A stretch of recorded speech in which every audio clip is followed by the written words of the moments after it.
जय जोहार में प्रगति अग्रवाल और आप मन देखत हो न्यूज प्लस 21। चलो एक नजर डालथन संझा के खबर में।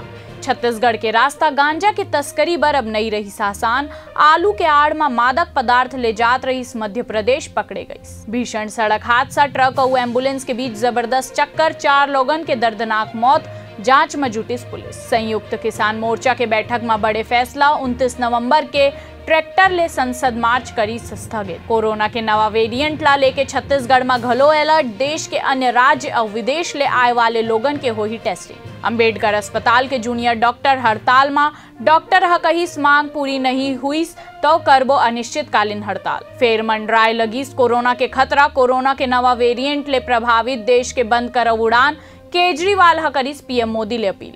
रायपुर में आईपी क्लब में हुई फायरिंग मामला के आरोपी गिरफ्तार, पुलिस उत्तर प्रदेश के प्रतापगढ़ ले दबोचिस। राजधानी में ट्रेन ले कटकर युवक के दर्दनाक मौत, जांच में जुटिस पुलिस। किसान के आगे फिर झुकी सरकार, अब पराली जलाना अपराध नहीं, कृषि मंत्री नरेंद्र सिंह तोमर ह करीस बड़ा ऐलान। बेंगलुरु ले पटना जात रही विमान के इमरजेंसी लैंडिंग, 139 यात्री रही सवार। ऐसने ही तमाम जानकारी बर हमारे चैनल ला लाइक और सब्सक्राइब करना झन भूलू और नोटिफिकेशन बर बेल आइकन घलो दबाहू। आप मन देखत हो न्यूज प्लस 21, आप मन के हक के बात।